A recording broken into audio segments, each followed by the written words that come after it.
Hello everyone, today we talk about the territorial frame of the Longobard conquest, so the beginning also of the kingdom formation. It's a bit of an evergreen, and I started recently to focus a bit more on the Longobards because it was a long time that we didn't discuss them. And I think there is always something interesting for that we haven't even started naturally in some cases to address, right? We will observe the other military aspects, but the political and social background is important. Just this first phase is quite intense, also from a military point of view. I made other videos about the same, the beginning, right? The Longobard conquest / settlement / invasion. Also made a video from, say, the Byzantine side of the story, but that's also something we should treat more ad hoc, because the Byzantine-Italian society, let's say, tends to be separated a bit too much from the Longobard one, categorically, ideally, but they were de facto within the same country.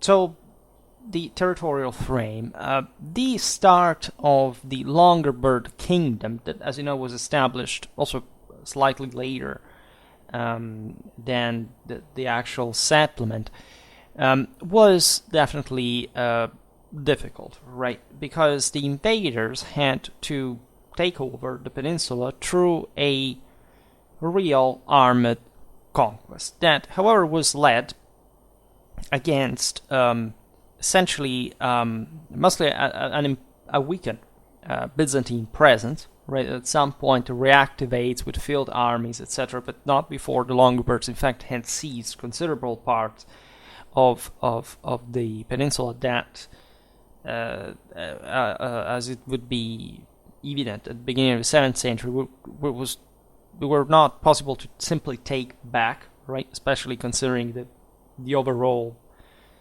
circumstances, both locally and internationally. After, by the way, a 20 years long war that had essentially wiped out the ambiguous Ostrogothic Federati / Symmachoi, or a bit more Byzantine biased terminology, and restored the Roman authority on Italy, right, which was sanctioned by the promulgation from the side of Justinian, famously enough, of the Pragmatic Sanction of 554. We will talk more about this first settlement from a military point of view for a number of reasons that we will partly address now. First of all, this conquest was devoid of major pitched battles, right, but with many sieges of cities, right? Of course, an intense local negotiation, so we will see also that the political side here is key to understanding the war, and fundamentally a slow penetration within the territory, accompanied by raids, sacks, rather than from actually major strategic offensives, right? Now, you would say, well, this is the typically medieval picture of warfare, right? And given that the 6th century is also, especially the second half, already a moment in which Eurasia has been exhausting itself, the plague, in fact, had already struck these places, it was a country exhausted by war, and more, in fact, in a broader context. This would be somehow normal, in fact. Well, but in this region specifically, all the aforementioned characteristics are increased by some degree, right? And it's not even properly the military side of the story that stands out as a consequence, rather the fact that the conquest overall was gradual, yes, but was also relatively bloodless. This is an aspect which we haven't stressed enough, but again, in fact, pertains mostly to the political side of the story. Then, in fact, the military one was just an instrument of right? And today, I want to emphasize not much these aspects per se, because telling the truth, some episodes were really, let's say, violent, but yes, ad hoc, sometimes even ad personam, right? It was mostly a matter of elite, even within the same Longobard people, right, that in part was siding with the Byzantines, and this procured most of the problems to the, of course, as you can imagine, the establishment of the kingdom. That was, however, successful, right, and that eventually got the upper hand in the peninsula for good. But the comparison, let's put it in this way, between the objectively difficult task of establishing a territorial kingdom ex novo within a territory that namely was controlled by the Byzantines, and also surrounded by other peoples that, especially the Franks, were essentially cooperating with Constantinople. So this aspect is fascinating, because what, differently from other peoples that we have come to appreciate more for their, for example, royal hierarchy. I made just the other day a video about the differences between the Longobards and the Ostrogoths, especially given this Italian connection, as far as the difference between a people versus a king's identity had been built, how these peoples had come to be, first of all. And so when we think of, for example, Theodoric's settlement in Italy, we see there a king, a ruler that was already recognized by Constantinople. Surely there was an oligarchy, some other powerful clans that were making up, let's say, the Ostrogothic establishment, their nobility and so on. With the Longobards, it was the same, except that they didn't have, first of all, the same degree of social certifications that the Goths had, but especially they didn't really have a royal institution permanently ingrained. Actually, they had a very, let's say, liberty-based sense of what at least the prerogatives of the people as a whole, right? So read still the elite, but towards the compared to a king that would be occasionally elected, as it would be, in fact, also during the same conquest of Italy. For the powerful Alboin and his house that had already been, of course, necessary at the time to work with the Gepids, and I made a video about them, as you know.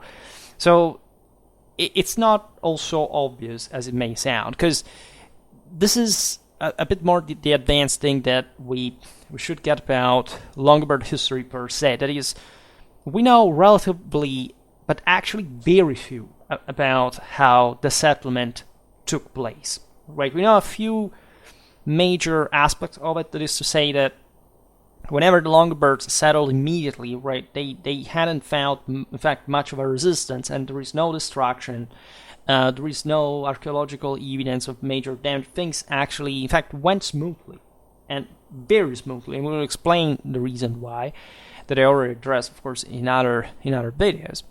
And the fact, still impressively so, that such a people that had, in fact, no real monarchic institutional past was able to establish one of the single most successful, basically the only functional elective monarchy that I can think for this regional scale of power, and generally speaking, the future of this realm in the broader, in Carolingian times, in the Holy Roman Empire, and so on, right? But that's, of course, another story. So the time frame is essentially half a century, right? Just a couple of generations, or a bit more, between 568-69. We don't even know with certainty when the Longobards properly entered it. Still, we think that the migration continued a little bit, because there were other groups that weren't all moving together. The main chunk entered 568, and this was the largest migration of the migration here, with still, however, considered this an Italian population was consistently larger, to the point that the Longobards were only like 1-3% of the total, but some areas had a greater concentration of the settlers than others. This is another story. We will talk about it perhaps better in another video, because properly from the territorial point of view, the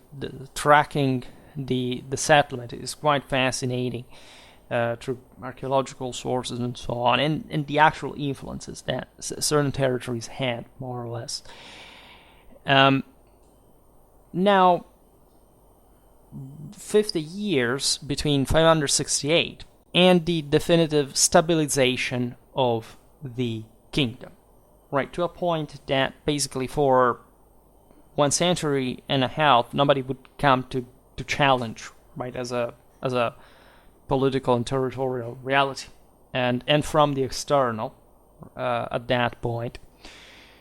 Also, if we measure like by the time of Luitpold in the 8th century, when, as we'll see now, further conquests from the original chunk, or at least a few other parts that had been eroded over time from the Byzantines, realized that this kingdom extended itself on a conspicuous part of the Italian peninsula, and it had its barycenter in the north, right, north of the Po River, plus the Emilia, Tuscany, the Duchy of Spoleto, and the one of Benevent, right, and the latter covered good part, respectively, of central and southern Italy, right. It's mostly a continental dimension, right. The islands suffered some Longobard raids, right. Just to make an example, when the Longobards seized Pisa, they simply used, together with the local citizenry, the Byzantine Romans that had remained there, and they raided Sardinia. At some point, we don't know when Corsica was seized, was connected with Tuscany. But the interesting thing about that, this is also what I would like to leave you with in general with the Longobards, is that this process was not that terrifyingly divisive kind of frontier establishment you may think. I mean, controlling certain areas such as, I don't know, Lombardy and Tuscany just enabled you, per se, just of extending power over a substantial other amount of the surroundings without any, in fact, mostly bloodshed or fight would take place, right? Southern Europe was at large, especially Italy, because of her Roman past, the heavy urbanization and so on, generally speaking, much less, it had a much greater interconnection within itself that is commonly thought, right? The picture, I see it often on YouTube, that people get interested with this last phase of the Western Roman Empire, and at best they consider a bit the Ostrogothic continuity of exactly the same Roman reality, and then they say, okay, well, let's close the book, right, with the Longobards, because after that it's a completely different thing. We have been told that basically these guys brought just a sort of crude, brutal barbarism, and so it's over, right? Whatever was ancient, Roman, and this is not just a shameful mistake, but also a way of thinking, just history, but especially this context specifically, that you had, in that sense, idolized up to the last moment, and you somehow decide that beyond that is not, it wouldn't show at least the necessary degree of kind of political or social complexity or historical or cultural characteristics that had interested you, right? And that's why the Longobards are actually an incredibly powerful litmus test for, in my opinion, testing properly the say, historical intelligence in the first place, aside from knowledge, because, let's not make hierarchy here of regions and importance and so on, but definitely, as we'll see now, this is the thing, right? You can't quite draw boundaries that are that thin as few tens of kilometers, like this Byzantine corridors in the midst of Longobard territory, I think, or vice versa sometimes, and simply saying, well, from one side it's just the Byzantines, right, and Constantinople in the east and whatever, and then from the other side the Longobards and continental Europe, whatever. Here there is a very specific space that wasn't quite cannibalized in a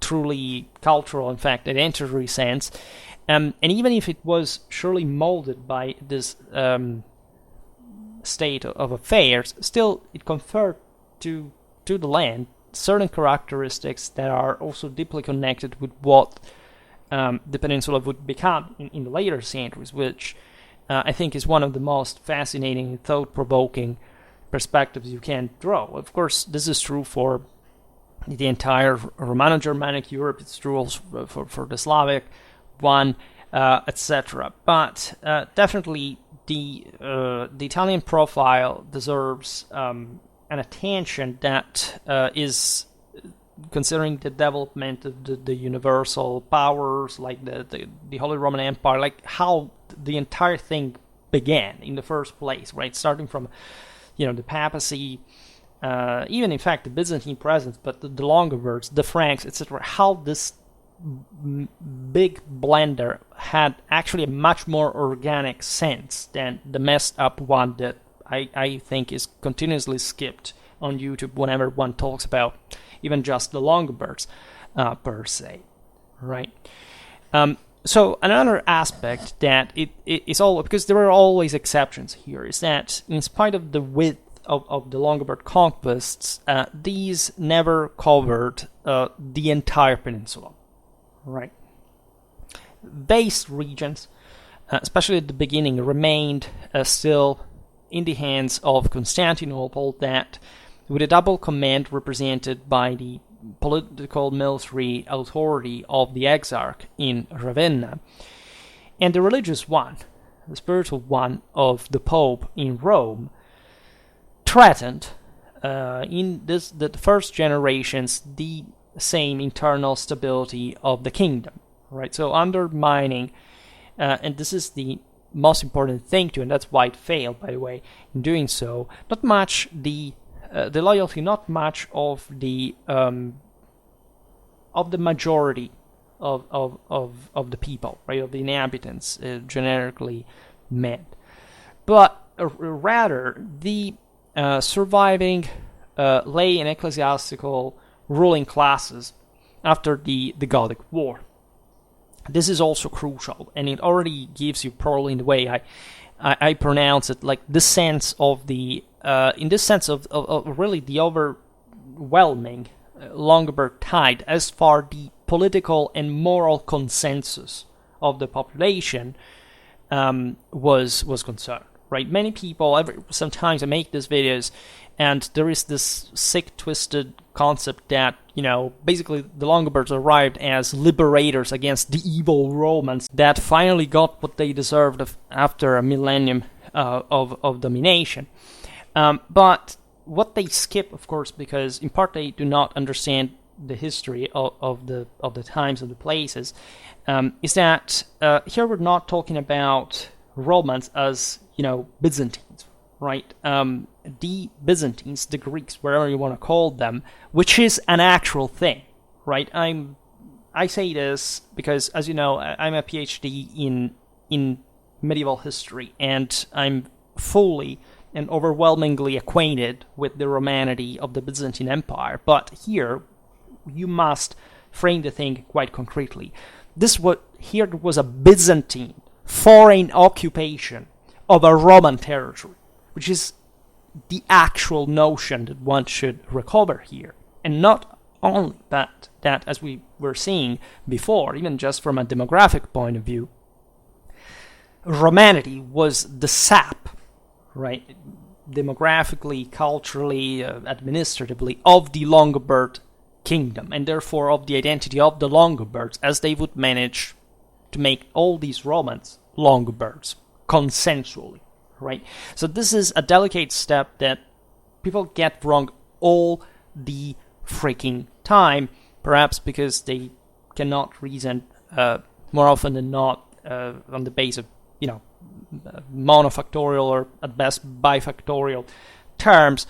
And as a consequence, basically they skip, they ignore, they miss the entire point of some, again, of the most influential regions in medieval Europe, just for some sort of, unsurpassed personal complex. I don't know why you would root just arbitrarily or categorically, and with such harsh feelings either for the Germans or for the Romans, right? Hating the other one.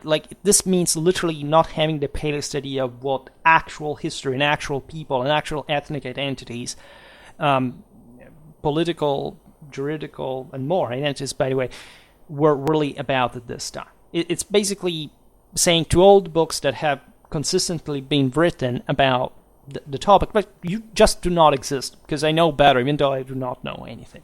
Right. Longobard history, as again, is the litmus test for a person's intelligence to a degree that I cannot find comparatively for other migration era, other early medieval topics. Also because, telling the truth, the Italian peninsula is still significantly documented. Right. The Longobards themselves contribute heavily to it. Right. So, a bit of a strange type of rooting for tribalism for one of the single most politically and institutionally and civilly advanced country in Romano-Germanic Europe, right? So something very different from the Franks, something very different from, the Saxons. Distinguish, of course, the ones between Britain and Germany, but it's something you cannot ignore by scale, and of course, there is a significant difference with Visigothic Spain because it was fundamentally more similar in terms of political and social balance to Merovingian Gaul to a significant extent, which was in part also detrimental because, as you know, the thing fell as a house of cards, just as the Arabs marched in. But the thing is even more complex, of course, than make you sound, as always history really is.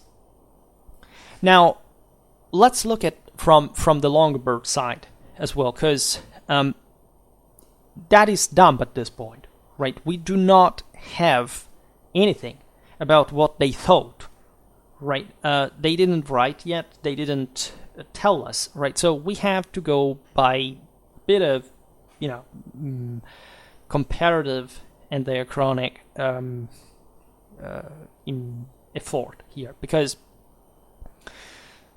it goes without saying that the territorial expansion, and not just this, but the fact that this territory was something very different politically and socially from whatever the Longobards had met in their history,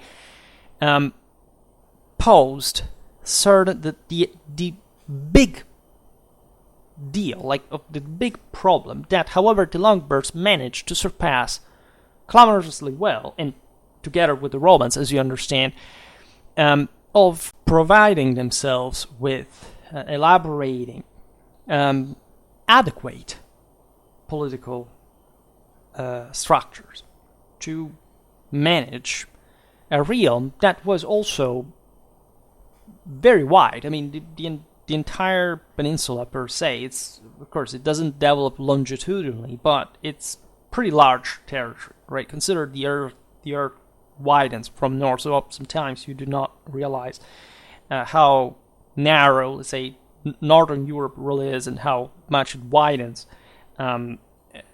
towards the south. But it was a big deal, because it was a regional scale dominion that the Longobards, given the urban net, the enormous amount of people that still inhabited, even after the war, the plague, whatever.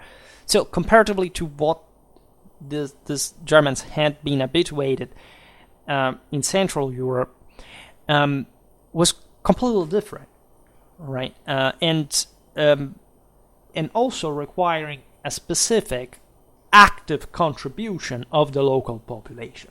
Right? This is the other thing that, in fact, made the Longobard kingdom, that you cannot unsee if you understand this perspective. That is to say that this kingdom was made not just by the Longobards or by this incredibly narrow, like from 1 to 3% of the population. You don't understand it mathematically, right? But yet, doesn't matter how heavily, how warlike or heavily armored thing, on such a disproportionate amount of population, by the way, lived still with a significant degree of communitary control, especially in the cities, right, that weren't simply,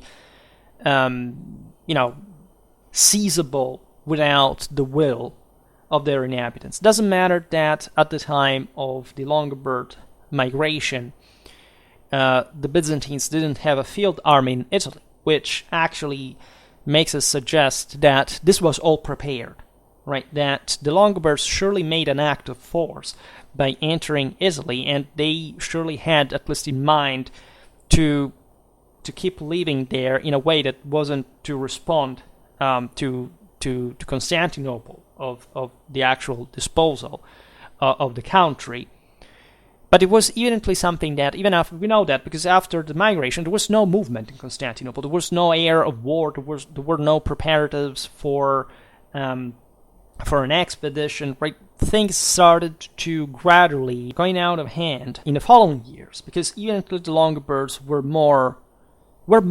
This is also the numbers, right? At least in the fact that they, as a military presence, they were initially consistent. They were not necessarily provided, as we will see now, with a sense of political unity, but they were warlike, right? And they were excited by the fantasies of conquest that Alboin had been fueling for convincing them to move after having led them victoriously against the Gepids, etc. I know somebody will say, but the Avars helped the Longobards. Well, at least namely, I remember I had this debate with my, quasi Serbian wife, that had some kind of Gepid roots. That is fair, but I stick to formality, and at least nobody talks about Avars in Longobard victory against the Gepids. I'm talking in battle, right? Of course, they were surely using Avar troops, maybe in concerted way, because one was attacking from the west, one from the east. At the same time, they surely shared troops and whatever. But that's also a bit of a different story that is usually told, because the Avars, when they settled exactly in those years, weren't the smashing force that would become in a couple of generations, right? They were because they were politically divided, right? So they were fearsome, admittedly, but not quite as they would while, I don't know, where they were besieging Constantinople, stuff like that. In any case, this task of providing oneself with not just a monarchic, but also a governmental institution of such a vast and populated and also resourceful region was yet an enormous challenge, right? And surely in a first time that the Longobards paid for the lack of tools and the unsatisfactory and rather rough experiences that they had made, in Pannonia as Byzantine Symmachoi, right, and not even like the actual service in the Byzantine army in the same Italy before the migration against the Goths.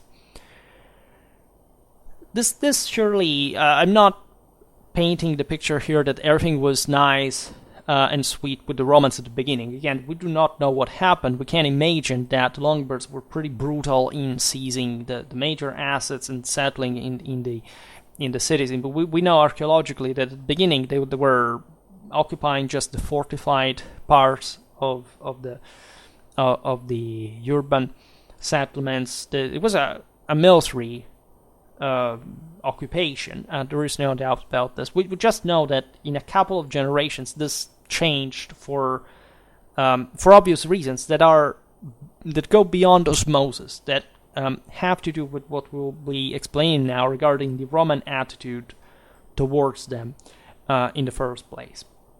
In any case, again, it is very difficult for a people that fundamentally had been ruling themselves with essentially some, separated clans that were habituated just to sustain themselves, to literally supply themselves, to arm themselves, and to just elect in times of trouble, like a leader that, yes, may have at this point already affirmed kind of a greater authority because of the Byzantine practice, the blessing, etc. But that, again, we're just very recently getting to know the Mediterranean civilization, and especially from areas like, again, Pannonia, that were not exactly, especially by this point, the most Romanized places within the former boundaries of the Roman Empire. So the Longobards were really that crude, brutal, bloodthirsty that we think. That this doesn't mean that they were stupid or incapable or just behaving in an irrational way, right? There are interesting episodes at the beginning that also reflect the lack of a geographical notion of the peninsula that, after all, is pretty clearly outlined, right? Some Longobards, for example, crossed the Western Alps into Gaul. They were crushed by the Romano-Burgundians. So there is this initial phase, as we will see now, which the ambition of the various dukes, as they started calling themselves in Italy, brought these war bands to simply penetrate wherever they would find essentially a way, seizing land and occupying it, because they wanted just to establish their own personal lordships there, except the Byzantines had not given them permission to do so in other lands. They hoped essentially to just contain them within the Po Valley, which was, at least on parchment, let's say the best way to create a buffer state, like include this people within the Byzantine frontiers, but creating a buffer state against the Franks. But as we were saying before, the imperial administration probably underestimated the Longobard unruliness and warlikeness, and fundamentally they didn't have any substantial capacity, at least, to stem this phenomenon to a consistent degree. Now, this is also interesting because, as we were saying before, there was not a major campaign, right, between the Longobards and the Byzantines to describe. This would occur only when the Byzantines passed themselves to counterattack with a field army, together with a Merovingian field army, to properly try to crush the Longobards. They tried a couple of times, and the Longobards enclosed themselves in their fortified Roman cities and basically managed to wear out the enemies decisively to make them pull out, which is actually what granted the survival of the same kingdom. Considering this, that some of the largest and definitely by concentration, by regionally, the largest cities of in the Byzantine Empire were the ones in Italy, right? Cities like Verona or the same Milan, there were massive things, right? So even though Cisalpine Gaul had never particularly been connected to the Mediterranean world, say Tuscany was much closer to Provence across the sea than Lombardy from a cultural point of view up to that point. But a bit with the contraction of, let's say, of the greater population, the surplus, so the great empires began to shrink, and so there was a greater territorialization. A bit the fact that, in fact, the seas became relatively less secure. The Byzantines maintained the coastal stripe mostly, because they were the only power in the Mediterranean at that point to have a real fleet. So they could afford this kind of supplying, and they could simply, avoid the coastal centers most of the times to fall into Longobard hands. But the Longobard spread in the hinterland was relatively easy for them, right? The Byzantines could hope to stop them from seizing the most important city, like Ravenna, like Rome. These were the actual capitals of Italy. But they didn't count on the extent that the Longobards, of the support that the Longobards would meet with the general Italian population in the first place. This is what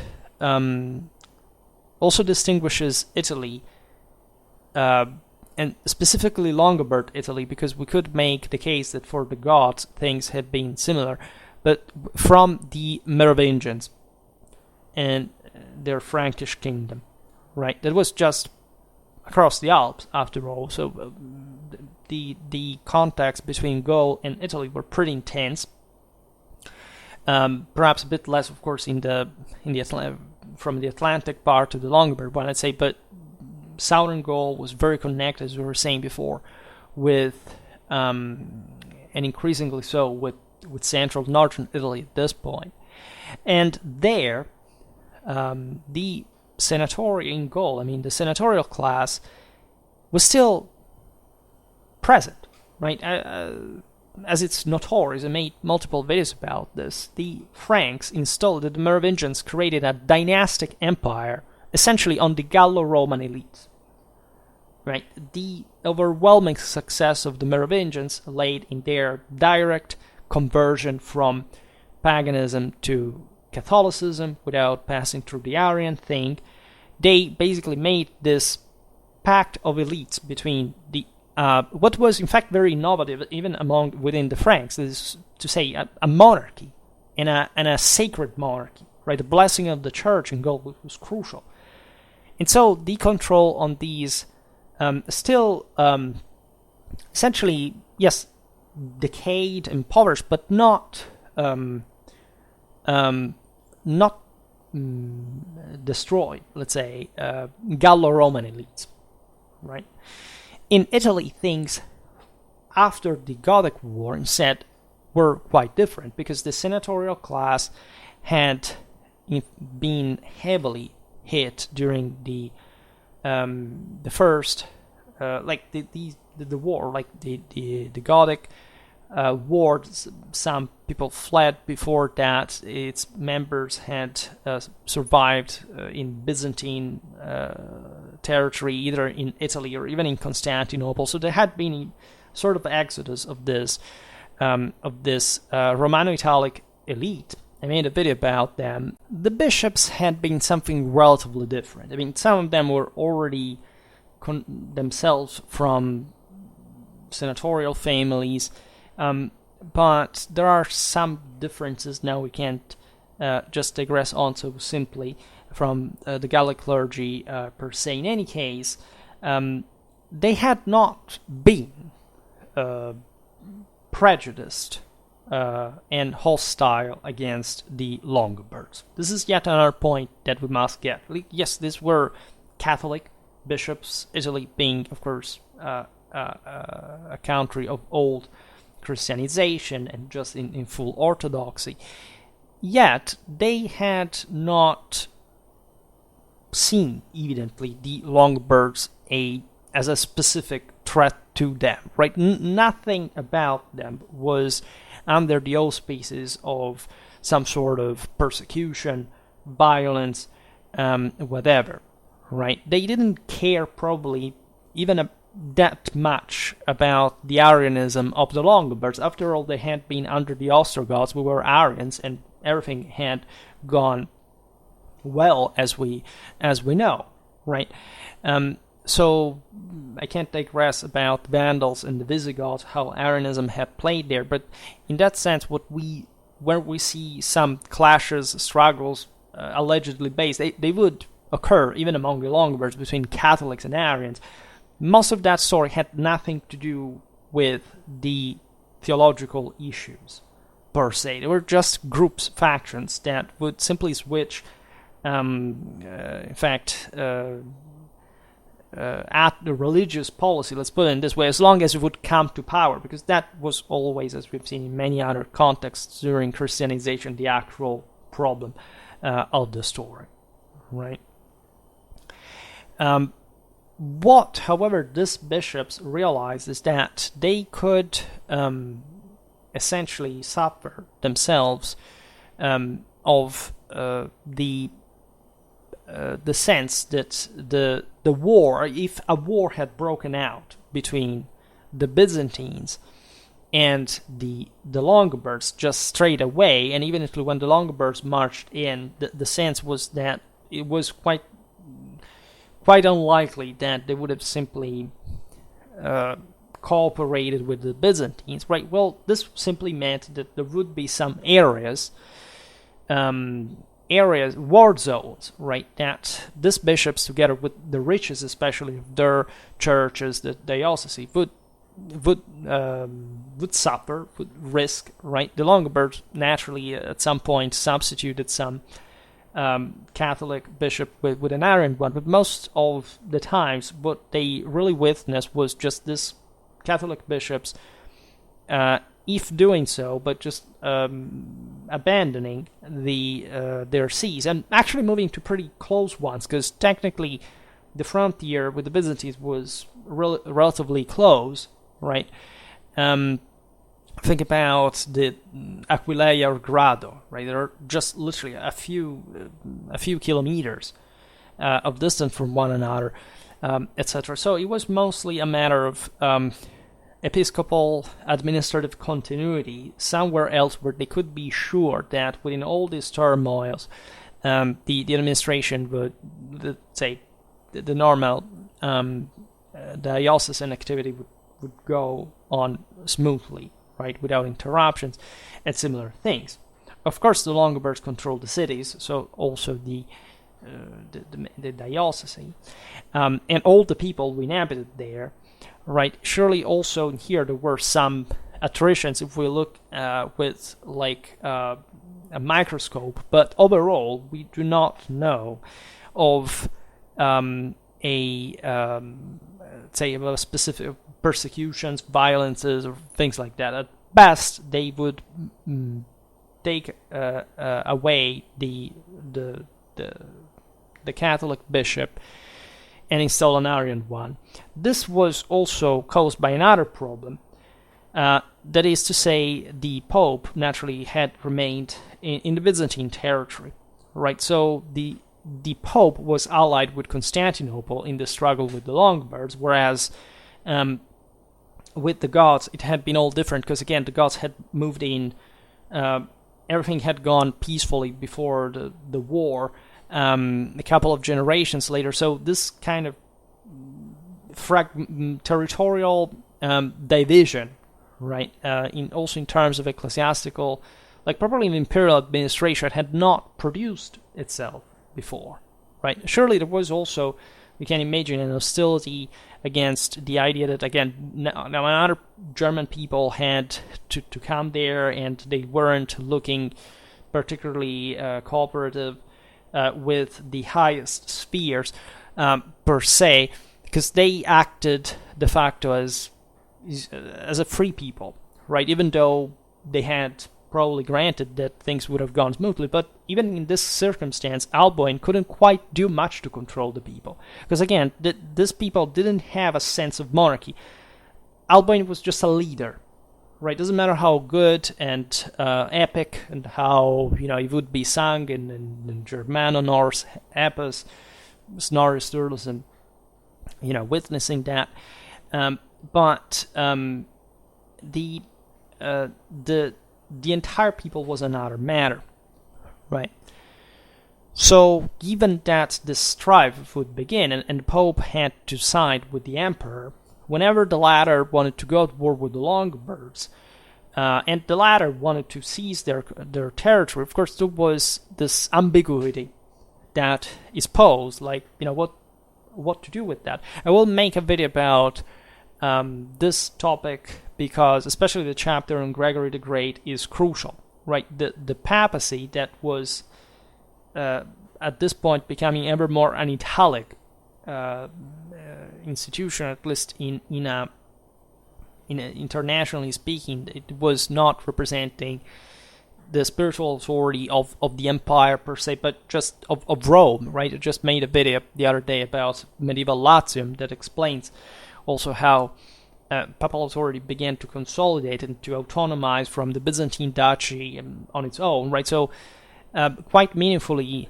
told to imperial authorities, looked at because there were these problems with the Byzantines always winking at the heretics in the east, right? And that the Pope told to imperial authority, look, if I want, as the Bishop of Rome, I can turn the entire Italy against you. Implying, evidently, that he was talking about the Longobards as well. That is to say, if as a Pope I want to side with the Longobards, that by the way were remaining, especially during episodes like the Tricapitoline Schism, all this stuff, incredibly well behaved, and actually even as Arians supporting the Roman religious policy, there were of course complications in this sense, but overall, right, there is no comparison. Like with the entire Latin Germanic Europe, like Western Europe was being, in spite of this Arianism and other things like adoptionism in Spain, etc., was incredibly more orthodox than than what the Byzantines were doing in the East to try to save those regions that would simply open the gates to the Arabs at the end of the day. And the Longobards, of course, didn't have any reason, even as Arians, namely, that was this international way of saying, yes, we are Christians, but our own way, because we want to be still with this margin of autonomy and liberty. Also from a political point of view, this was the issue with the Longobards, as you understand here as well, didn't have any interest of inimicating themselves the Catholic population. Was by far the overwhelming one. There was no chance this thing would remain Arian at some point, and especially because those elites that had been still Roman elites had been a thorn in the side for the gods, that however were still necessary to them to rule Italy, were not present anymore. So there was absolutely a shared goal there in terms also of not creating any religious issue, given that there was no actual reason or thing to work, were fighting for the same religious matter. So this was an enormously important help for Longobard rule overall, even later to normalize the relation with the papacy, which accepted this friendship, also because not just the Longobard kings would become Catholic, but also because the Byzantines were starting to be quite encumbrant there for both Rome and Pavia, right? So there is this aspect I was hinting at before, that at least a part of the central and northern Italian bishops were probably not of senatorial background, differently from the Gallic bishops that could proudly exhibit their old genealogies, right? The same role of the Roman Senate that was maintained throughout all the Gothic era, and eventually with the Byzantine reconquest, and the Romans always had a Senate even throughout the Middle Ages, right? So had of course welcomed part, at least of the just of the highest clergy, right? Those at least we had also a senatorial background, but not those bishops that were, after all, that had been commoners that didn't have that senatorial background, right? And this means that only some bishops of central northern Italy were thus of high social extraction. There is also another big deal, which also we were hinting at before, that is symbolically and not, right, the two great capitals of Italy, that is Rome and Ravenna, remained, as we said, within the Byzantine territory. So consider these were the actual capitals of the peninsula, right? Which means that Longobard Italy was born devoid of her natural guides, right? Now, this would seem, in a way, to be a damage. And of course, if the Longobards had seized these cities since the beginning, everything would have been much better for them, and probably for everybody involved in the peninsula. However, this doesn't mean either that the Longobards had to simply work on their own, right? In terms of making, like, building up a kingdom.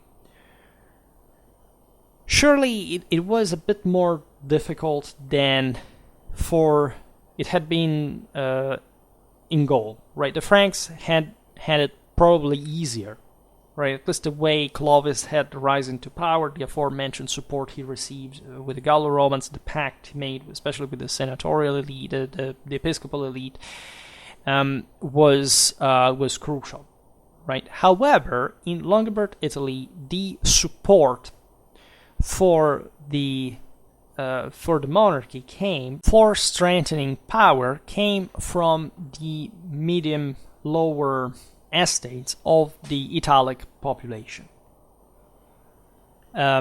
which, as we already observed, blended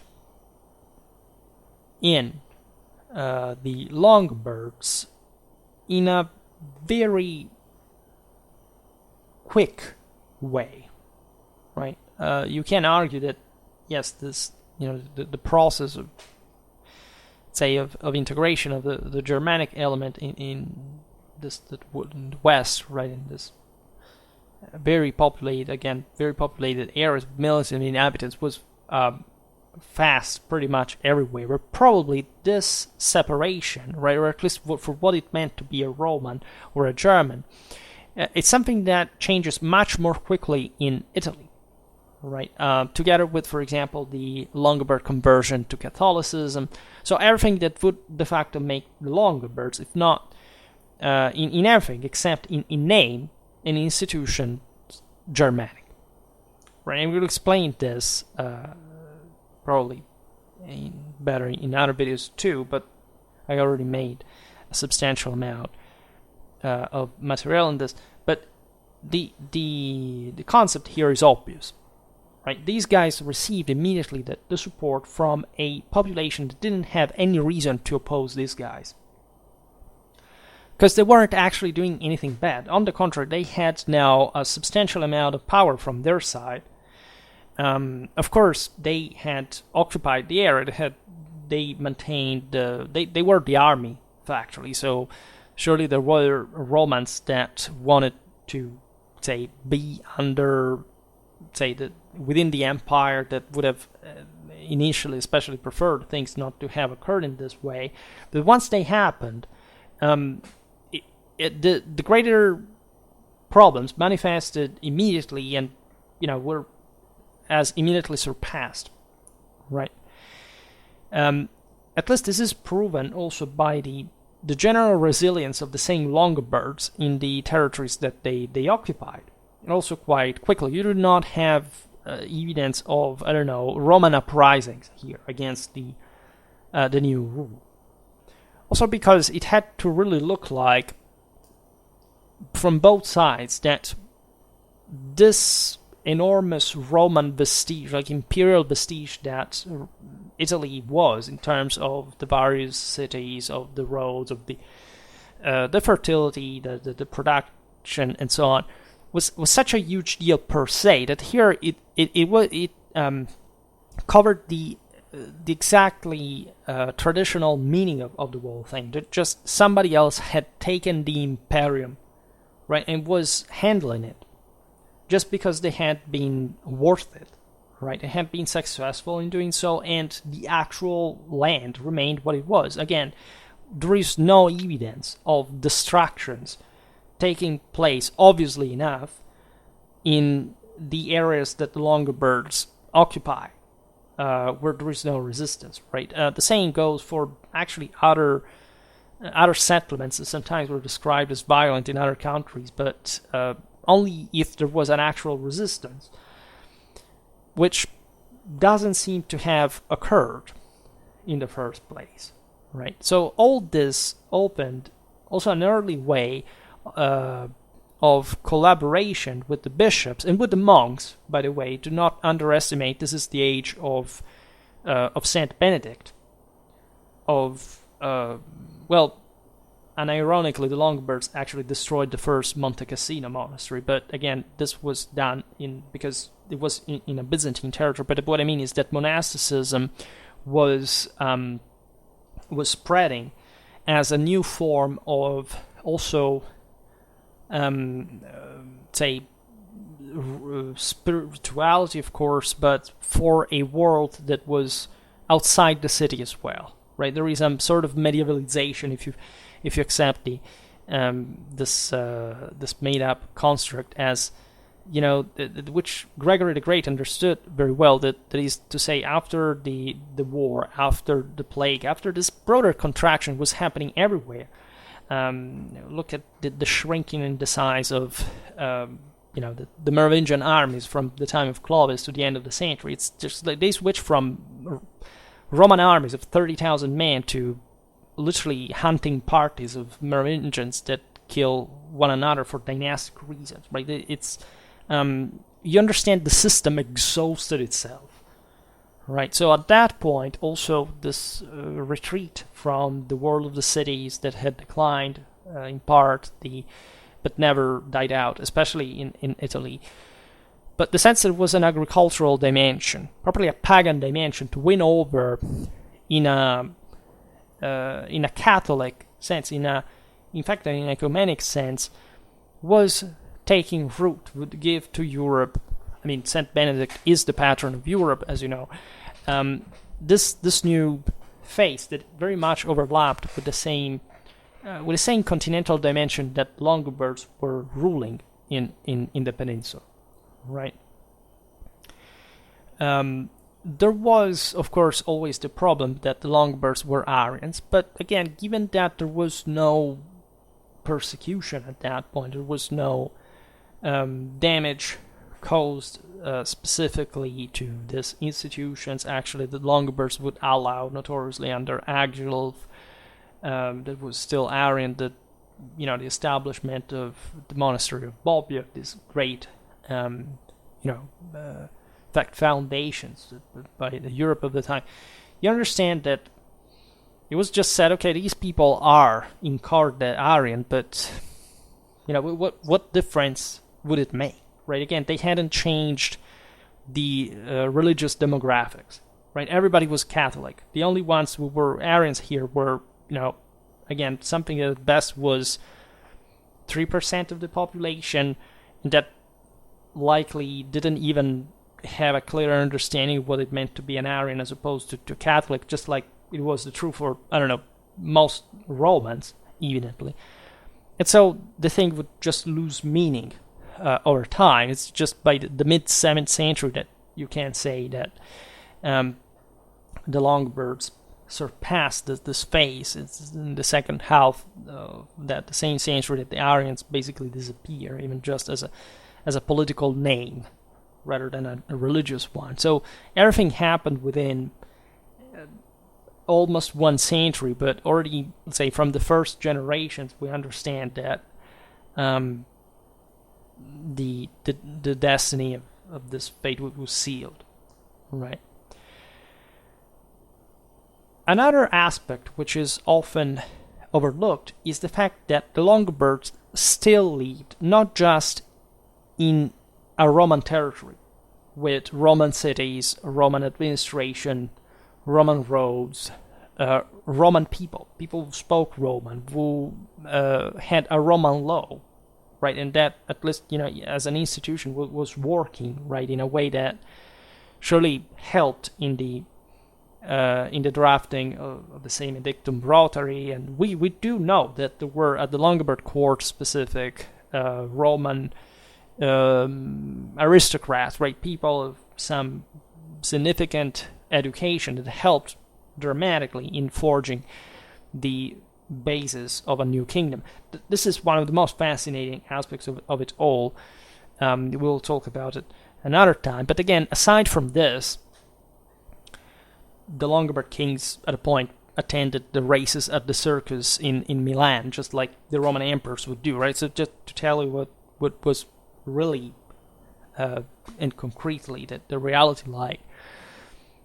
The Byzantine world was next door, right? And specifically Byzantine Italy, so a land that historically had been homogeneous to the rest of the Longobard territories in the peninsula, and with whom the same Longobards and their subjects had significant human and commercial relation.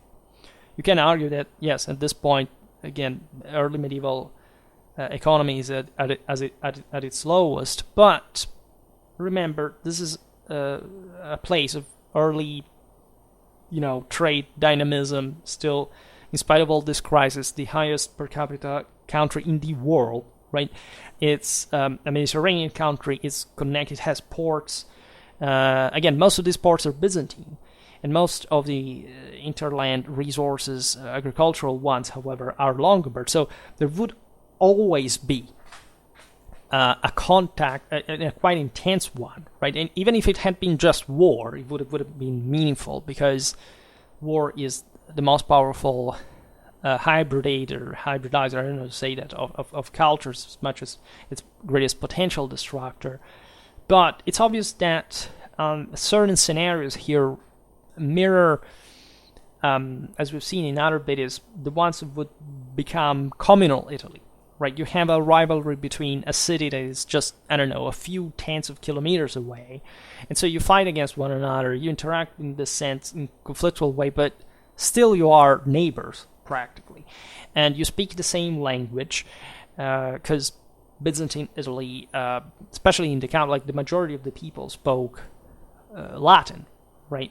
People are a bit also obsessed with this sense, oh my god, the Greeks were so imposing in this city. Of course, there were some, historically, since the time of the Hellenic polis, some significant, say, Greek-speaking communities, but these were often just, say, people, say, certain individuals in the portual cities, let's say, that came literally from places from the rest of the Byzantine world in the east, and so on. They traded, they went to the same Constantinople, they had that cultural background that was connected with the broader Hellenic culture and so on. But still, the majority of the people, even in the cities alone, was Romance speaking, right? So we're not talking about different countries or something we have to distinguish so neatly just because they become a meme, like just the Germanic side and the Byzantine one, so that they're like cats and dogs. This is still the Italian peninsula. And with, again, dramatic differences, even in the same Byzantine part with the rest of the Byzantine world.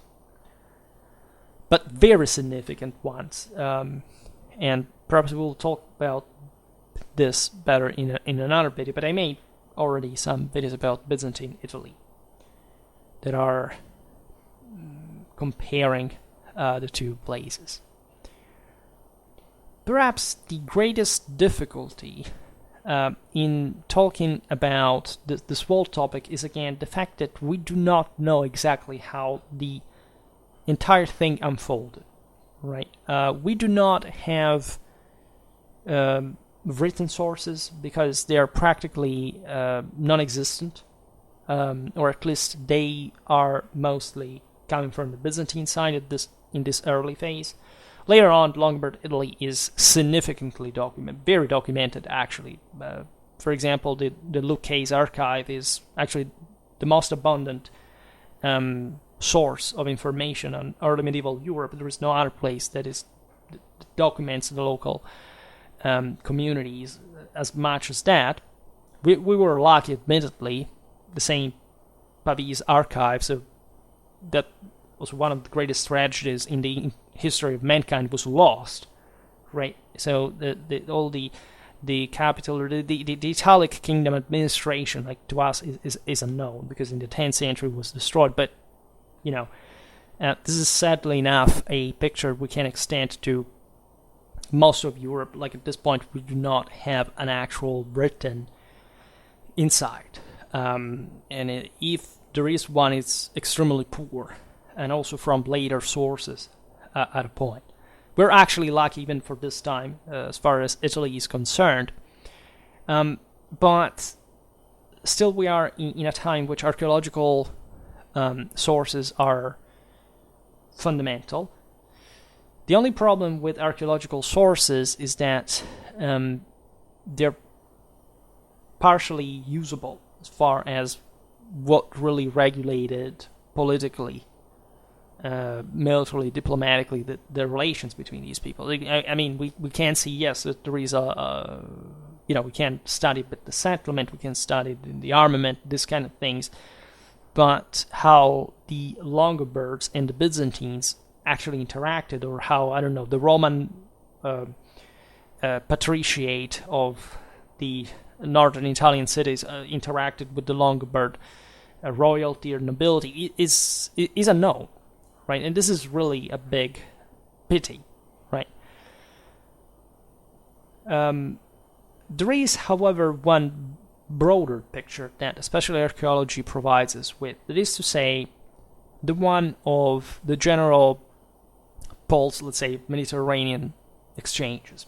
I made some videos about this here and there for other regions, right? And we do know that the crisis of the latifundium had already started in Italy before all these events, even the Gothic War, right? This is an aspect that perhaps deserves more attention even in my videos. That is to say, ever since the Vandals were, say, with the defeat of Majoranus in Spain, right, and the failed Eastern Roman expedition at Cape Bon, the Vandals secure notoriously the grain supplies to Italy, at least as much as was needed to maintain a significant amount of field force, and so that such lack of fiscal imports from Africa would decree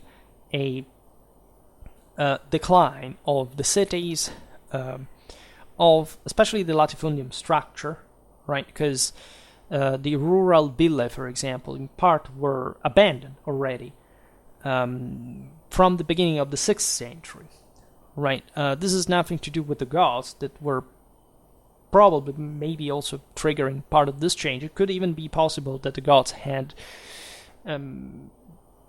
gone towards that direction that the Longobards would have done. Like, this is evident with Totila, that promised the freedom to the colonists, right, in the countryside, etc. But that speaks still during the Gothic War of the existence of the latifundium as an institution, right?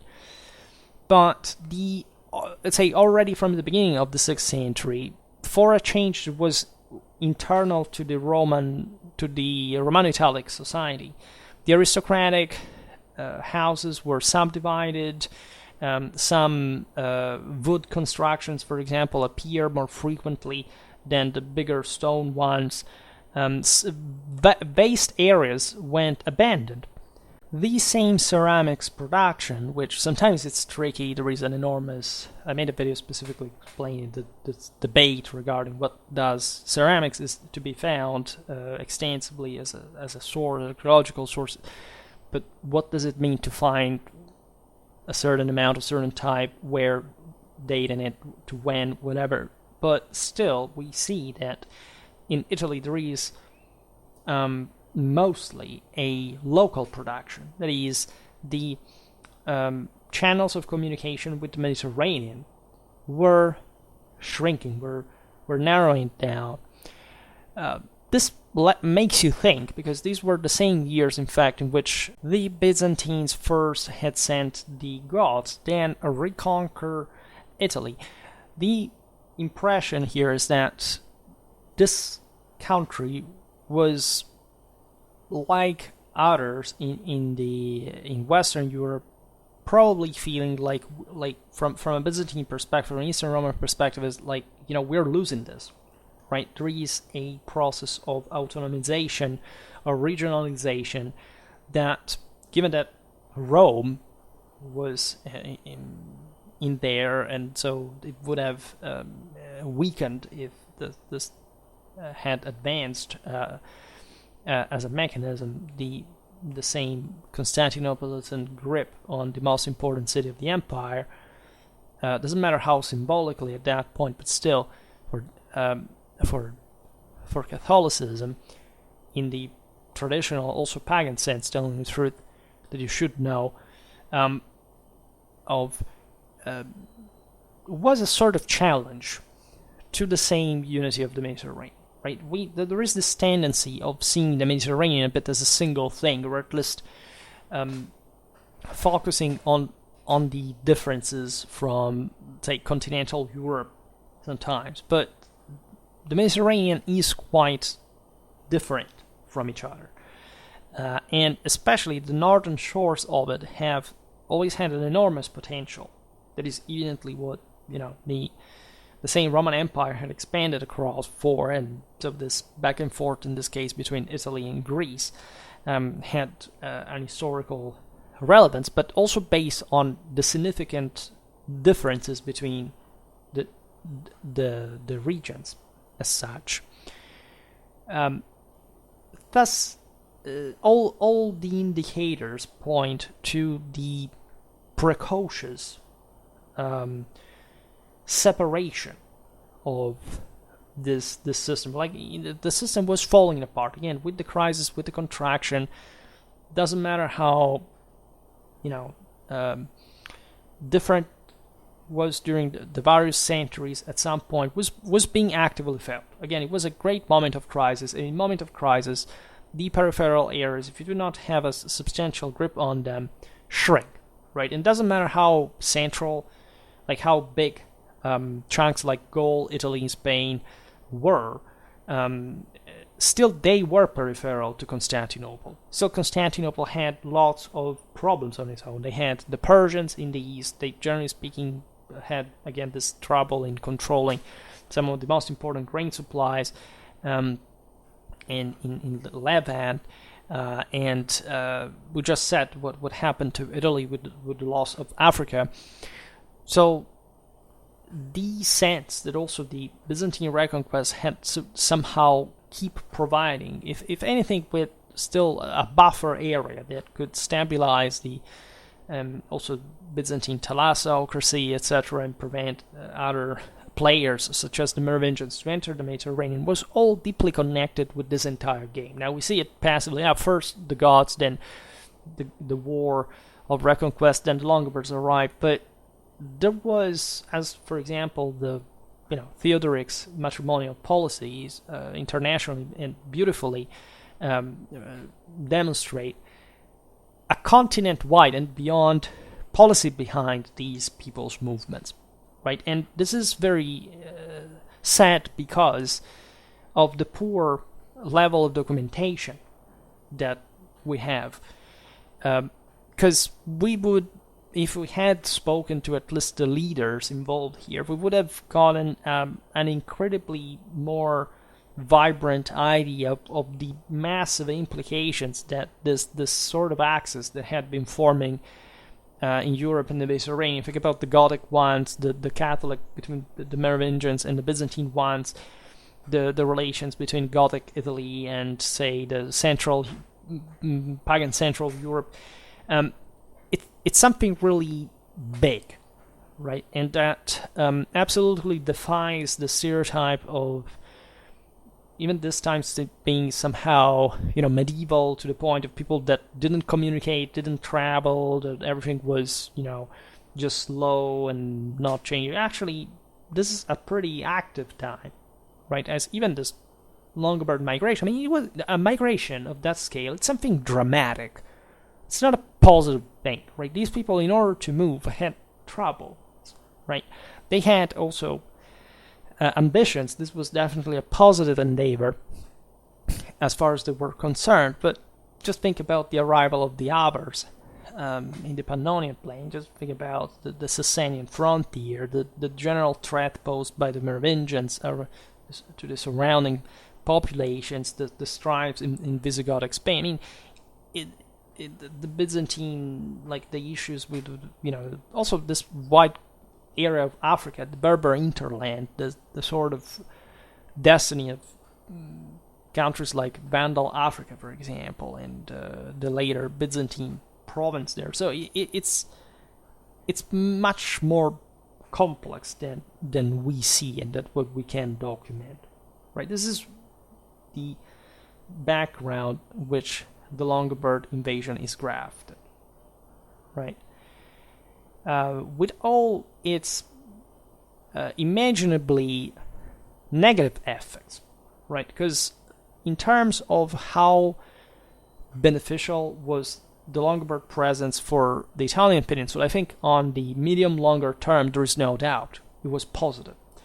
But in the short term, of course, it messed up significantly a lot of things, mostly because of a fault of the Longobards. That is to say, they weren't politically cohesive, right? The Longobards, again, when they came in, had the manpower absolutely capable of wiping out the entire peninsula from the Byzantines. There is no doubt about this, right? The only reason why they didn't do that is that they didn't have a sense of themselves as a single political entity, right? They had a very strong sense of themselves, as we've seen, as a people, which is also probably what saved them in all this, because we're terribly proud about their own Longobard identity. But in terms of, say, civilized sense of obedience to a concentrated power, etc., that was their own, by the way. This is yet another thing, and they had to essentially fight against one another before, and risking being wiped out by the Franks and the Byzantines in these first generations, as a wake-up call, right? That actually arrived, fortunately, in time for them, right? There is also another aspect that alleviates, again, the dramatic nature of the Longobard conquest. That is to say, especially in terms of damage, we can't track this well, but again, we do not find much destructions at least in the places where the Longobards were settled initially, right? Is that the country had already undergone significant destructions since the Gothic War. We're talking about essentially a permanent state of war, having lasted 20 years. The Longobards had actually contributed to it with their contingent sent to help Narses against the gods. So what the Longobards do is, from one side, of course, creating a new center, in spite of as we'll see now, the ducal anarchy that, again, deprives the Longobards of a king for 10 years. But that, however, sheltered the northern Po Valley and some of the most important centers there from, again, a possible, let's say, that secures them, where there is enough buffer territory in between them, and at least what the Byzantines can hope to retake alone, that already profiles the nucleus of what the kingdom would become. The war that actually shattered the peninsula is the one that broke out between the Byzantines and the Longobards, and the fact that, given that the latter were devoid of a single leader during this time, brought these attacks to descend the peninsula in a set of brooklets that were largely successful. Again, most of continental Italy, and so the majority of the population of the Italic countryside, is in part surely also favoring this process. We know that there were people who fled from the Byzantine-controlled territory to the Longobard ones.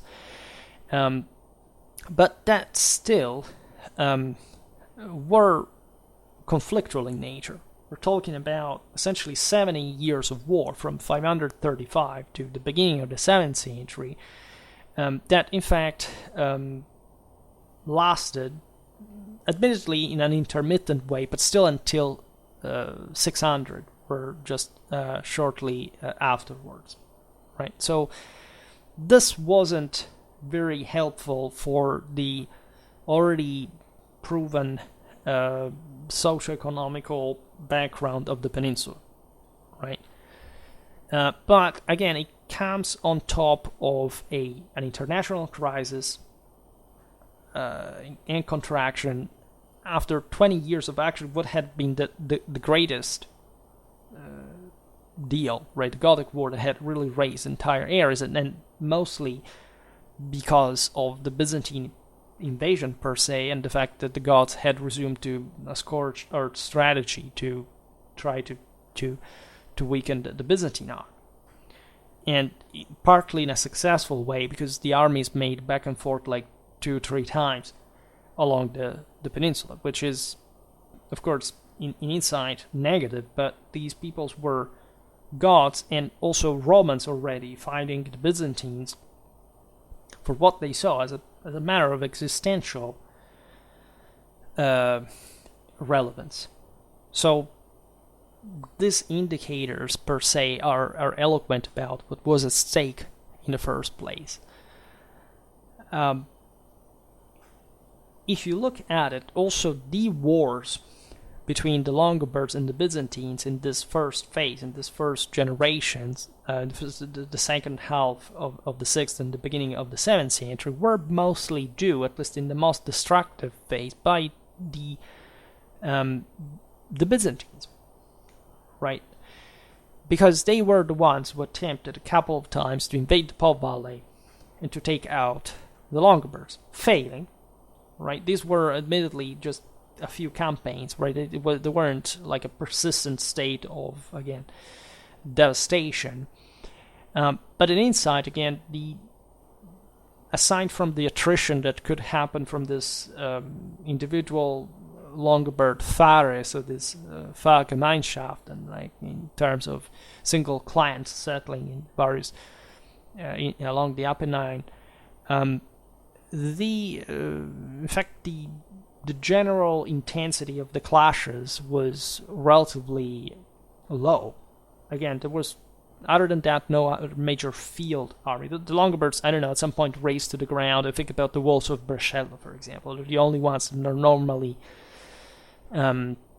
remembered, because that was exactly the spot, like the frontier between the Byzantines and the Longobards. They were making war, and so that's what they did. But again, there is no evidence of the Longobards simply taking a place and making it worse than it was, right? At best, they would raid into Byzantine territory, I don't know, and destroy one place, but we're not talking about the destruction of an entire city, for example. Just at best, some monasteries, albeit important, but that's it, right? That's the scale of worst case that can happen, and they're just episodic events recorded as such. It's just like a frontier warfare, raids, not major systemic, territorial, strategic, regional, destruction. There is none of this evident. One could, again, mostly blame the Longobards for not having understood earlier their own potential. The fact that Italy remained in part Longobard and in part Byzantine till the end, because even though the Longobards had the greater power, they mostly were, also for the rest of their history, not necessarily a peaceful power per se, but I mean, they at least dosed their energies in a way that wouldn't create particular problems. They didn't want to. They probably didn't even need to handle the situation in the Roman, say in the Byzantine controlled areas more than they did, because it worked like they controlled most of the inhabitants of the peninsula. This was mostly an agricultural system. The risk-reward kind of ratio involved in attacking, say, Ravenna or whatever, could seem positive just towards the end of the period, when now the Byzantines were definitely weakened, and simply also the Longobard kingdom had already started as a substantially, well-built political system. There was the economic revival of the 8th century, things like that. We're talking about the peak under Liutprand, notoriously. Yet, at the same time, especially the fact that Rome had not been under Longobard control would pose the premises for further conflicts, because at the end of the day, who cares about the Byzantines? Right after Constance II, they do not really intervene anymore. The problem was that at some point the Pope in the mid-8th century called the Carolingians in Italy, and that happened simply because there was an anti-Longobard papal faction in power, but there was also a pro-Longobard one there in Rome, like it had always existed, and without being subversive. I mean, it was just like a fact of major force. Like the Longobards ruled the peninsula de facto, and so there would always peacefully be a pro-Longobard faction that wanted to see Rome under, and the papacy under, the Longobards.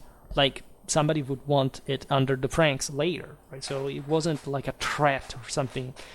Admittedly, the Longobards besieged Rome a couple of times, but they could have simply entered it with the support of their own partisans at a point. And it was really, it depended at times on just some urban battles between these Roman factions within the urbs, right?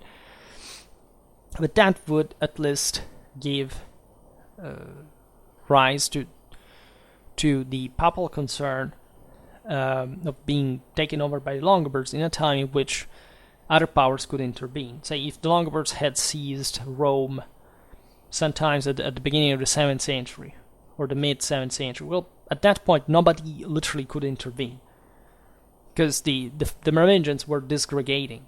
They were completely incapable of mounting up an expedition against Italy or whatever. They hadn't even tried yet to secure the surrounding peoples were in between.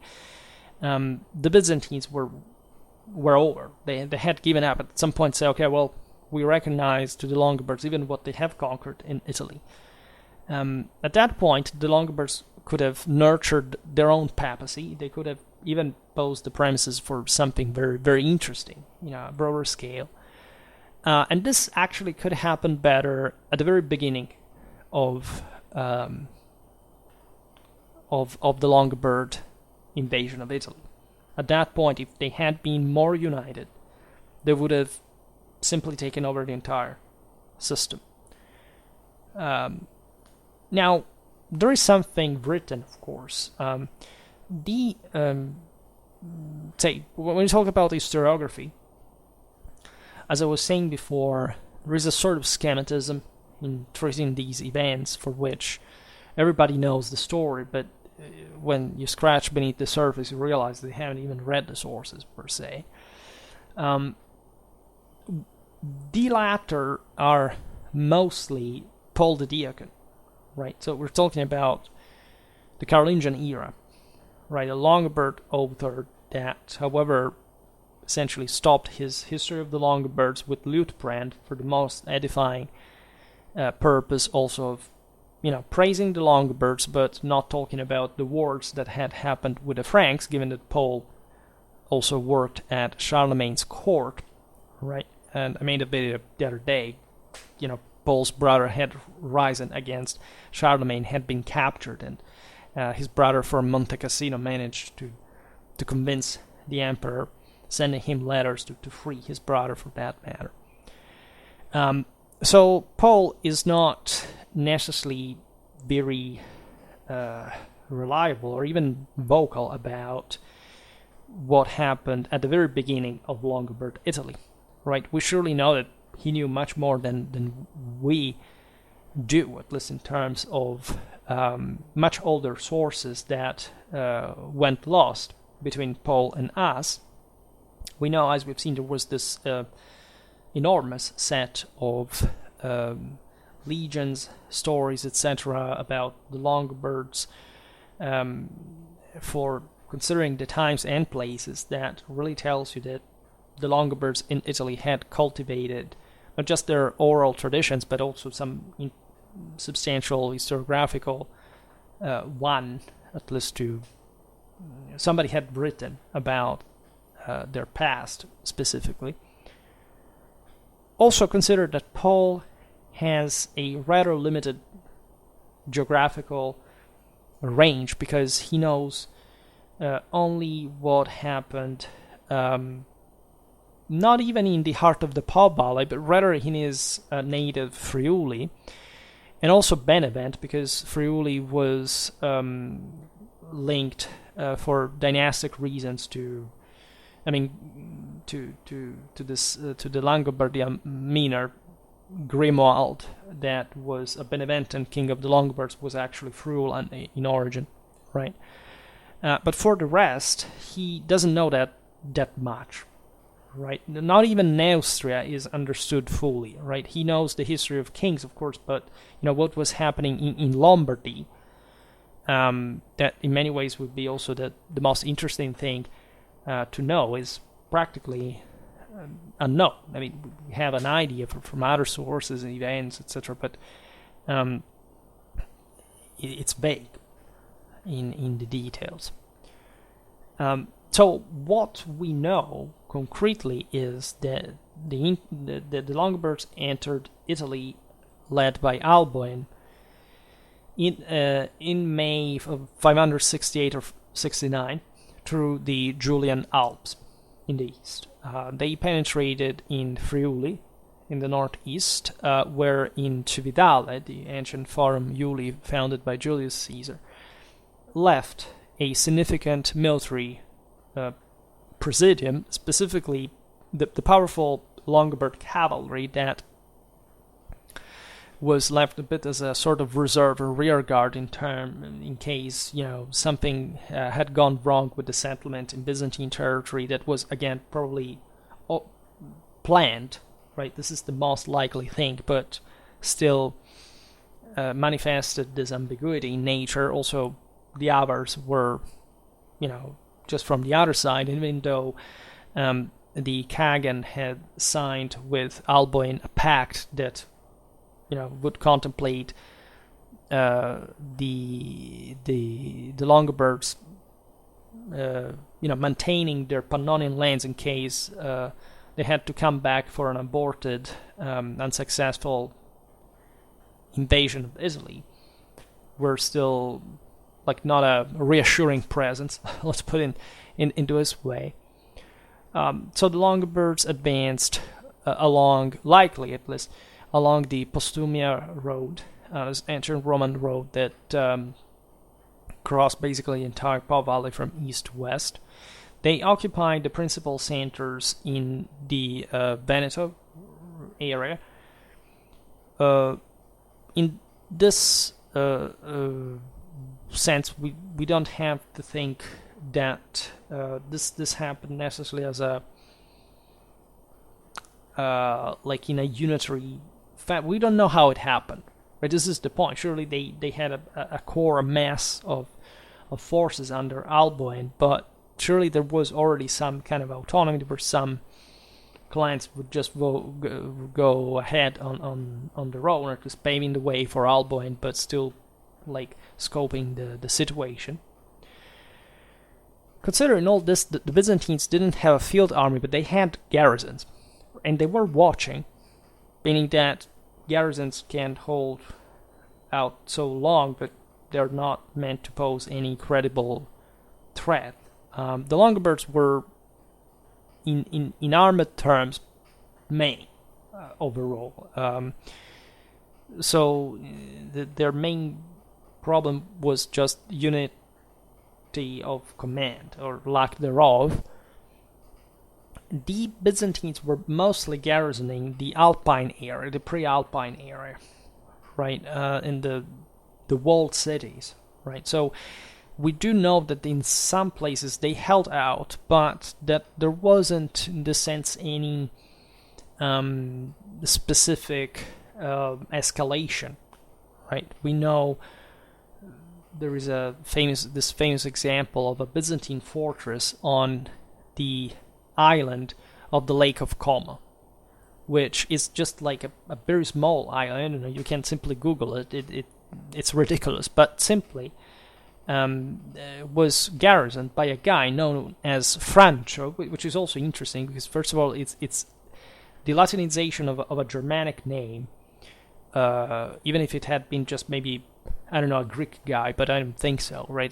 That stayed there for a while, for 4 years, right? And even if there was no war, I mean, the Longobards were settled on the shores of the lake. They exchanged goods because they couldn't. The Byzantines survived just on the island. So they were simply saying, "Okay, I will hold out and see what happens," because they thought the Byzantines would come back at some point. It would be some sort of upheaval, whatever. There was a sense of loyalty within imperial troops as well. And at a certain point, they surrendered. And of course, there's no evidence of violence or anything. This went on for 20 years. And that makes you understand how it could happen only because the Longobards coexisted with a garrison.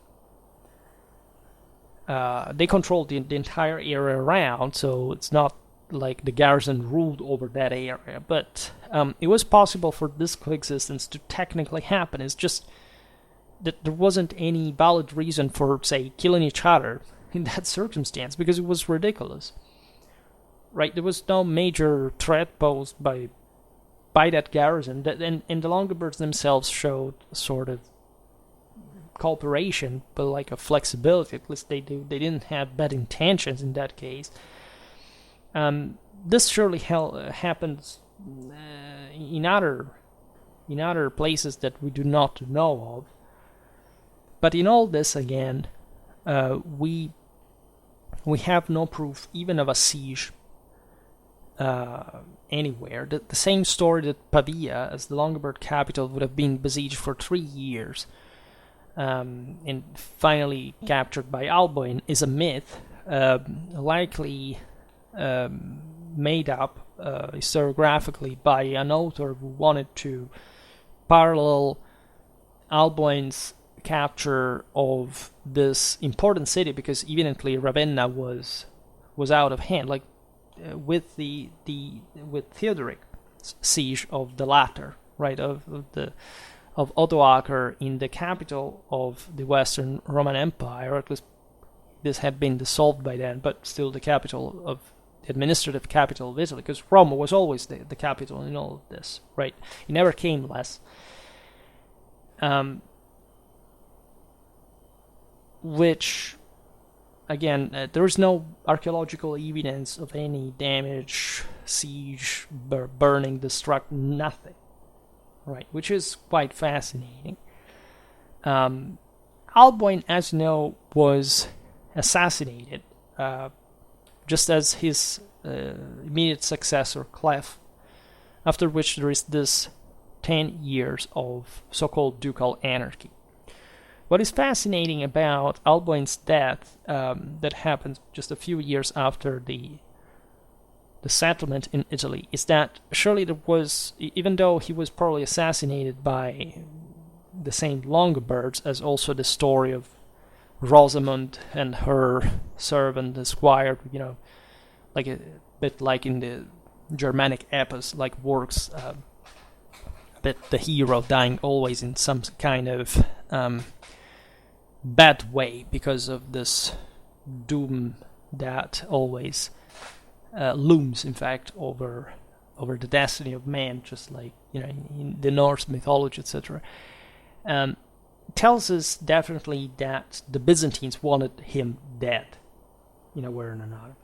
Again, we know very few about what happened in these years, what kind of attitude Alboin had, whether he said nuts to Constantinople or if he was actually cooperating, but his people was actually doing something beyond even his capacity. So we have no idea about how the thing happened. In any case, by this point, there was especially a serious reef ridge forming between the Longobards, who supported the original plan of being simply Byzantine federati in Italy. And in fact, there is lots of Longobards at this point, exactly the same years in which the Strategicon and the chapter on the blonde-haired peoples, they're not more normally said it's the Franks, but it's actually all the Germans at Similia, but mostly it's modeled on the Longobards, because these were the most used Germanic troops at the time, but lots of them in the Balkans, in Armenia. Some of them became quite famous, right? Some had defected, probably also the anti-Byzantine front. And this other, in fact, group that believed unitly, and especially the one around Alboin, or at least those who had believed in the possibility of establishing an autonomous kingdom of some sort on the basis of the Western Po Valley, that seemed to be the most enlightened here, because they realized they could really do way more than being somebody else's auxiliaries, right, and subjects, right, but creating an actually, say, regionally sized political and territorial realm on their own.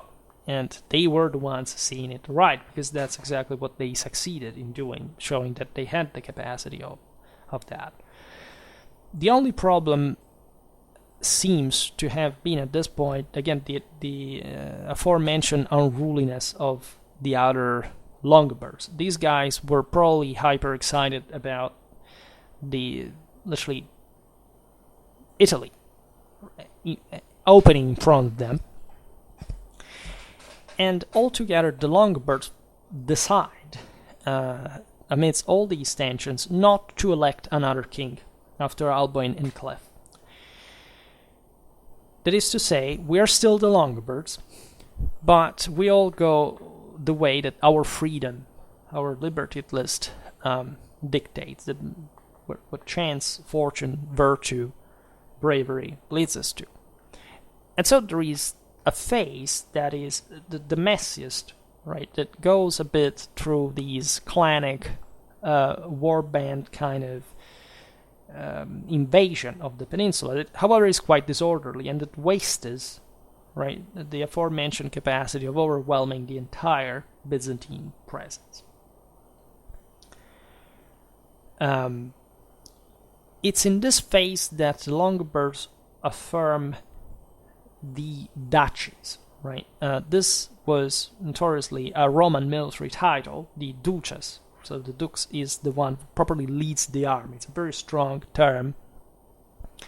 The Franks had comes, which stresses the sense of military camaraderie. It's the guys who fight together. Dux is literally the guy who leads the army entirely. So there is this sense of almost...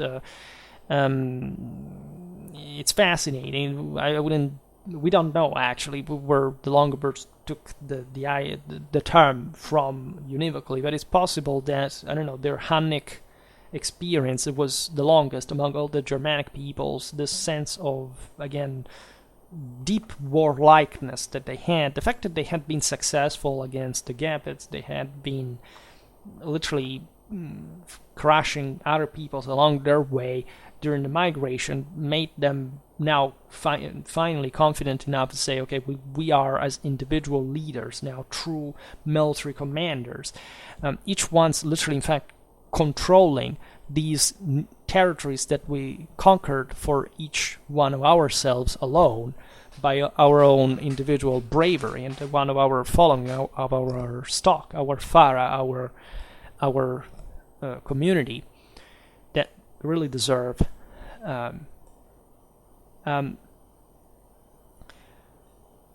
this admittedly brought the Longobards to take over most of the peninsula, or at least a good half of it. So already profiling the Longobard dominance, especially on the continental side of the peninsula. It was by this point already dominated by the Longobards. In the west, they reached Turin, Asti, then south of the Apennines, they entered Tuscany. Contemporarily, other bands in a probably autonomous way, in a completely autonomous way from the groups operating in the north, had created two strongholds in Spoleto and in Benevent, from which the conquest of central southern Italy began. Now, we think that specifically Benevent had been in Longobard hands even before the actual migration of the people into the peninsula, because, and this would be supported by some Roman influence even in the Beneventan administrative system, the presence of comites, for example, etc., that are different from the other Longobards, even though this was a duchy, so that was just a sub-office title, that had been stationed there by the same Byzantines after the Gothic War. Right? There were some, the story says that the Longobards had come to help Narses, were sent back to Pannonia because they were so violent and unruly and already, given this sense of unmanageability that were sent back home. Some say with gifts, some say because Narses wanted to get them out of his way as fast as possible. The others say because the Longobards had been so good in fighting. Surely they were ferocious, and this is what we know about what they did. But it seems actually that some war bands, as would be normal, would have actually remained in Byzantine service and would have been settled in Benevent. And so what happened when the Longobard, the bigger chunk of the people invaded Italy and this war bands began to swarm around, this Longobards in Benevent simply seized control of the area if they already hadn't. Surely they had some Byzantine officers or something like that, but they were the manpower. So they just installed this bulwark that also, as you know, is also in a sense the first and the last one of the Longobards in Italy as an independent reality until Norman times, in fact, the latter end. So it's Paul the Deacon doesn't actually know what happened, even in this case. So this tells you how few we are informed in the first place about all these movements. We can't guess it from other details. When in 584 the Longobards finally gave themselves a new king, Authari, good part of Italy was in their hands. The territorial frame, however, stabilized much later, because Authari was elected out of desperation, of essentially sense of threat now that the Byzantine posed, that this political fragmentation of the people had caused, right, indirectly giving time to the Byzantines to counter attack. And more than that, Authari had mostly to fight against other Longobards. right? He basically beheaded like half of the Po Valley Longobard leaders, right, that sided with the Byzantines. And what is interesting, though, is that after Authority, the kingdom was fully affirmed for good. Nobody in the entire Longobard history would ever reject it, right? Even those dukes that disagreed with the capital of Pavia would actually always recognize the fact that it was a king of the Longobards, and that was their king, and the kingdom, as a consequence, also existed as such. Authority was very crucial in this. Wu, however, managed to secure the stability of this territory on the after him was Agilulf, that in the first years of the 7th century seized finally this northeastern cities of Padua, Mantua, Monselice, and especially Rotary, that in the mid-7th century conquered Liguria and almost all of the Veneto area, that the coast of which had remained Byzantine, right, as he stormed the stronghold of Oderzo, right? These were areas that could be supplied by the Byzantines by ship throughout the lagoons and stuff like that. So this consolidation, especially after Rotary, that is also the guy who gives, in fact, this final, this legal profile to the entire territorial unit of the realm, in a monumental work that would be used for and implemented further and successfully so for centuries, right, to rule the Italic kingdom, shows. Oderzo, by the way, would be definitely destroyed by Grimoald some 20 years after Rotary. So from that point onwards, north of the Po River, the Byzantines had just little tiny pieces of the Venetian coast, that is essentially the lagoon where Venice would rise, right? While the major territorial nuclei were represented in further south by the Exarchate of Ravenna and the Pentapolis, that would, however, grow ever more autonomous from Constantinople, and that formally controlled also the region of Rome, that was, however, very autonomous, and as we've seen, that basically the Romans, since the mid-7th century, had at the latest already their own militia. There was not the Byzantine garrison anymore. The Campanian coastal strip, eastern Apulia, the south of Calabria, and then Sardinia and Sicily, right? It is a big word. Sardinia was surely in contact with Constantinople and so on, but was also, somewhat autonomous in nature. So all these powers had their own degree of autonomy. I made a bit about Byzantine Sicily that was at some point even openly rebellious to Constantinople. I made recently a bit about the Duchy of Amalfi. So this essentially maritime republics that began to emerge by being nominally Byzantine, but de facto doing whatever the hell they wanted. And so areas that were influenced by, especially the territorial, like the continental parts by the same Longobard kingdom that by now was constituted within the territorial boundaries that will remain unaltered until the age of Liutprand. So we are at the beginning of the 8th century. This is the time from which Ravenna would be conquered, actually other territories also around Rome, and also further south. The Duchy of Benevent mostly was expanding by itself against the last avant-posts in the south. They arrived up to the plain of Rossano in Calabria. I mean, you can see it from just the maps, right? Before the Frankish conquest, the Longobards were just about the same reason why the Franks were called, right? To take over everything, Rome included. So this is, even though I already made lots of videos on the topic, a bit like a further reflection on this state of affairs that is, and I hope to have explained this consistently, like very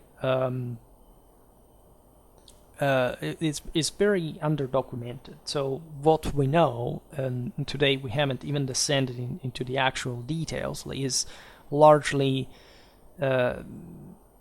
it's reliable for what we know, because now we can teach this history effectively, but it's also leaving us with lots of question marks regarding what, in fact, I was highlighting in the video.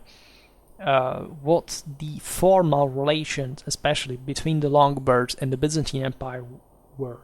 It's not even the most crucial point, but and it's not even about the beginning. It's mostly about how the Longobards realized that they could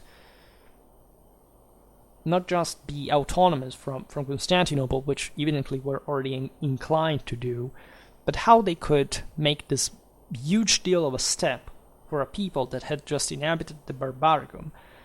In their experience, they were the least Romanized of the Germans that eventually settled in the, say, in the Roman, in the Western, in the Latin world, let's put it this way, to create an actual kingdom as a very specific central political, institutional, territorial reality, and to even make it work to the degree of efficiency that is actually notorious, and I will never stop insisting about,